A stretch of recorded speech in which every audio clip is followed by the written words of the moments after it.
Hola, antes de comenzar con esta historia, me gustaría que le dieras a me gusta en este vídeo y que te suscribieras para poder subir más contenido como este. Novela. Hermana, en esta vida yo soy la reina. Episodio 441, un mal presentimiento. La mano de Bianca, que sostenía firmemente la empuñadura de la gran espada, temblaba. Era la primera vez que rompía un hueso humano. Requirió más fuerza de lo esperado y la sensación en su agarre fue aún más desagradable de lo que imaginaba. ¿Está bien? Bianca miró sin expresión al subordinado que le había hablado. El subordinado, al recibir la mirada de su señor, inclinó la cabeza. Permaneció de pie, esperando a que Bianca terminara de arreglarse. Ella retiró lentamente la espada. Sangre, carne y fragmentos de hueso se deslizaron por la vaina, y solo el acero limpio y liso colgaba de su cintura. Vamos. Un momento, duquesa. El vizconde Genaroso, un hombre alto que escoltaba al duque Bianca, se adelantó. Sonreía de oreja a oreja. Hay que ser ahorrativo para vivir bien. El vizconde preparó una mochila llena de sal tan pronto como se emitió la orden de búsqueda de Hipólito de San Carlo. El hábito de haber estado a cargo de la administración interna del feudo de Taranto durante mucho tiempo se manifestó aquí. Para cobrar la recompensa, tenía que cortar la cabeza y entregarla a los funcionarios de San Carlo. Bianca se llevó una mano a la frente. Tú encárgate de eso. Con el permiso de la duquesa, el vizconde Genaroso tomó una espada corta. El cuerpo de Hipólito, que ya había exhalado su último aliento, se estremeció tardíamente. El vizconde con habilidad separó la cabeza del cuerpo con la espada corta. Metió la cabeza de Hipólito, que había muerto con los ojos abiertos, en la mochila de sal. Era exactamente igual a la cabeza de la difunta Maleta, que había sido enterrada en sal en una caja de pescadería. ¿Listo, vamos? Mientras el vizconde Genaroso aserraba alegremente, Bianca mantuvo la boca cerrada y miró a la distancia. Bianca era, por naturaleza, pariente de Alfonso. Necesitaba tiempo para organizar sus pensamientos. Bianca esperó pacientemente a que el vizconde Genaroso recogiera sus cosas y luego, por fin, montó en su caballo. Por eso, cuando apareció un invitado inesperado, sintió una fuerte molestia, más que alguien con una reacción más rápida. Buenos días, duquesa de Taranto. Tan pronto como salieron del pequeño bosque donde Hipólito había encontrado su fin y entraron en un sendero, un hombre de unos 50 años montado en un caballo castaño rojizo bloqueó el paso del grupo. ¿Quién eres? Di tu nombre. El vizconde Genaroso gritó bruscamente. Era bastante amenazante. El vizconde Genaroso, que era un mero erudito, insistía obstinadamente en terminar las cosas con sus propias manos, pero había perdido mucho los estribos al servir a un joven señor sin experiencia práctica y al cruzar las montañas de Prinoyac. El hombre del caballo castaño rojizo levantó las manos para mostrar que no tenía armas y saltó del caballo. Tranquilos, he venido en son de amistad. Me llamo Lorenzo de Bariati. Aunque nadie del grupo de Bianca se bajó del caballo, él se acercó tranquilamente a ellos. Normalmente me llaman por el inmerecido nombre de Bariati el acorazado. El marqués de Bariati guiñó un ojo. Para ser un capitán mercenario curtido en batallas, tenía un rostro bastante pulcro. No tenía huesos rotos ni grandes cicatrices. Pero ese rostro se parecía mucho al de Hipólito, y Bianca se obligó a reprimir la náusea que le subía.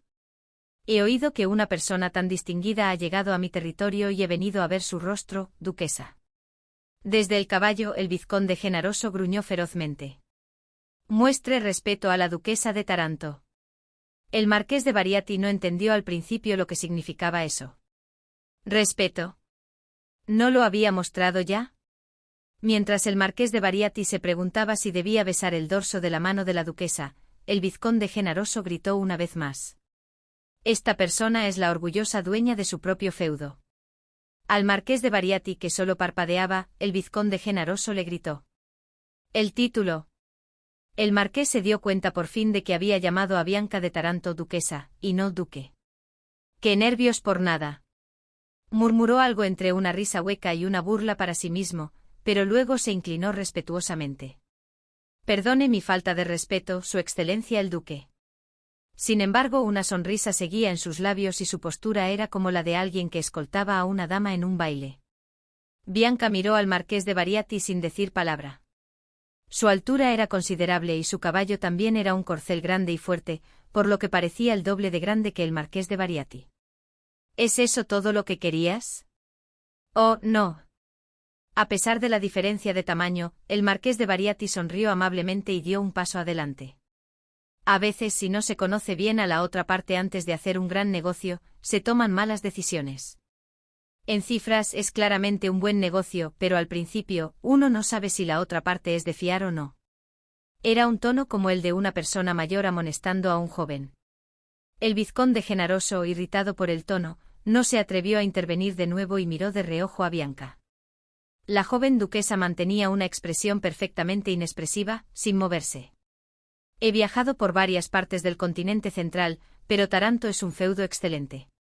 Hay una razón suficiente para luchar contra las fuerzas externas y defenderlo. Que hubiera una razón suficiente para defenderlo significaba que, desde el punto de vista de otros, también había un incentivo suficiente para atacarlo. Bianca, por fin, miró fijamente al marqués de Bariati con una expresión que mostraba la mínima emoción. Sin embargo, el arrogante capitán mercenario no percibió esta señal. Si necesita condotieros, llámeme cuando quiera. Siempre puede disponer de la duquesa, no del duque, como desee. Bianca pensó. ¿Sabrá este hombre que me está coqueteando ambiguamente que acabo de matar a su hijo? Ella ya había oído de la condesa Ariadne de Mare que Hipólito de Mare era el hijo biológico del marqués de Bariati. Bianca miró de reojo hacia el bosque, cerca de donde aún yacía el cuerpo de Hipólito. Sin embargo, preguntar directamente algo así no era propio del carácter de Bianca. Simplemente mantuvo la boca cerrada y esperó a que ese misterioso hombre de mediana edad, el marqués de Bariati, se fuera rápidamente. El marqués de Bariati, sin saberlo, se frotó las manos como las patas delanteras de una mosca. Siempre le ayudaré. Bianca, que miraba la presunción del marqués de Bariati medio aturdida, de repente se dio cuenta de algo. Podría decirse que fue un momento de iluminación. El marqués de Bariati le estaba haciendo una especie de cortejo. Incluso ignorando la muerte de su hijo. Pero, ¿tenía ella alguna razón para aceptar este cortejo? El marqués de Bariati, aparte de su apariencia, era un hombre muy viejo y no le atraía en absoluto. Él decía que la ayudaría en el feudo de Taranto como condottiero, pero eso era cuando el ducado de Taranto no tenía dueño y una pobre niña huérfana temblaba de miedo. El ducado de Taranto ahora tiene un duque joven y fuerte. Irónicamente y al contrario de la sabiduría popular, la persona que debía enterrar la muerte de Hipólito aquí y ahora era el marqués de Bariati, el padre del fallecido, y no el duque Bianca, la asesina. Esta era la subversión de la extraña moralidad creada por el poder. El consejo que había escuchado antes de recordar lo que era actuar de acuerdo con la posición, para no ser ignorada, finalmente encajó como un rompecabezas. Ella giró la cabeza de su caballo. «Vamos». El marqués de Bariati se sintió bastante desconcertado por la espalda del duque Bianca, que se dio la vuelta sin responder. Todo el séquito de la casa ducal de Taranto siguió a su señor al unísono. La voz grave de Bianca llegó a Bariati, que se quedó solo en el suelo. «El cuerpo de tu hijo está en ese matorral. Entierra lo que quede». Los ojos del marqués de Bariati se abrieron de par en par al darse cuenta de que Bianca sabía que Hipólito era su hijo. Después de eso, siguió la punzada del vizconde Genaroso, que había estado esperando su momento. «Deberías avergonzarte de ser el padre de un criminal. Si quieres vengar a tu hijo, ve a su majestad el rey León III, quien emitió la orden de búsqueda». Incluso entre señor y vasallo, los intereses no siempre coinciden. Un conflicto de intereses con su propio señor le ocurrió hoy a la condesa Clemente de Bartolini, la dama de compañía principal de la duquesa Rubina. La duquesa Rubina había intentado poner en su lugar a las damas de Mare, pero hoy se llevó una gran decepción, mientras que Clemente estaba simplemente feliz.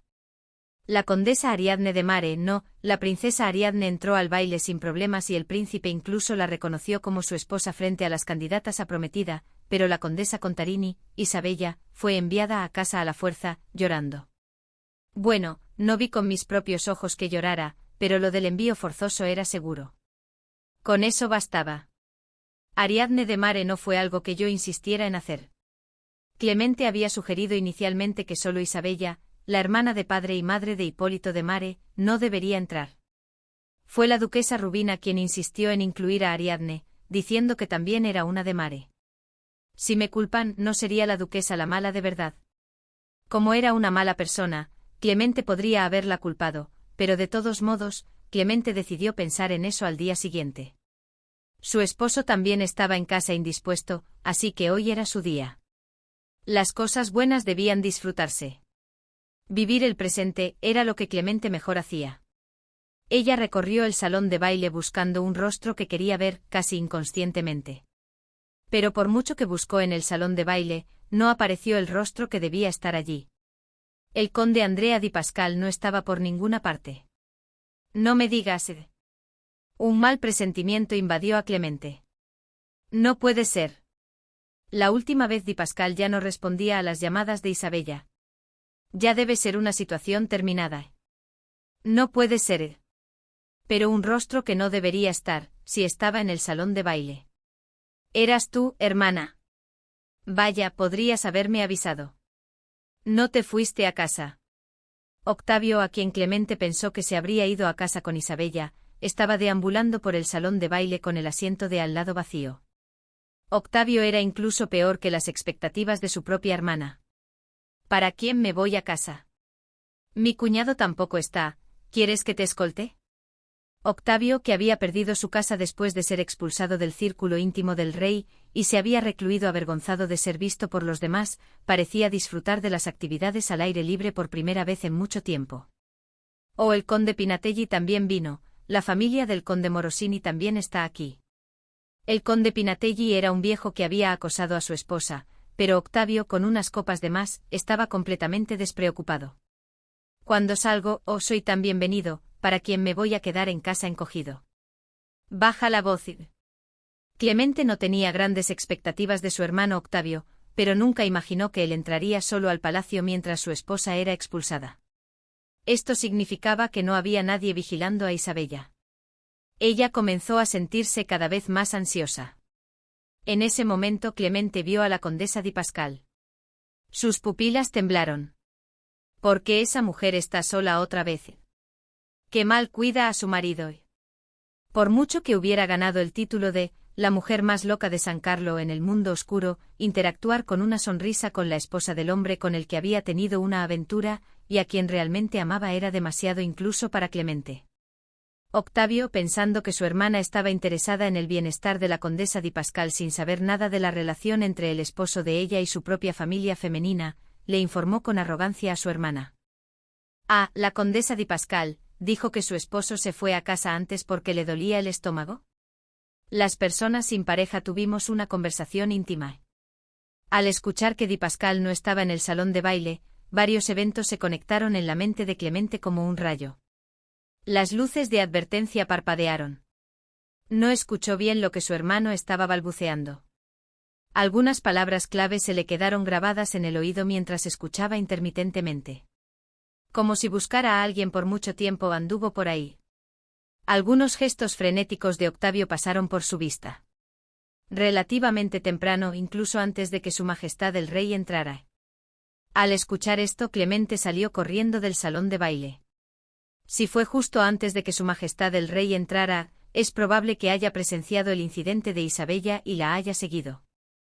Detrás de ella, escuchó la voz de su aturdido hermano. Dicen que desde que el carruaje que entraba al palacio estaba inquieto como un perrito con ganas de hacer sus necesidades, y justo en ese momento le dio un dolor de estómago. Hermana, ¿a dónde vas?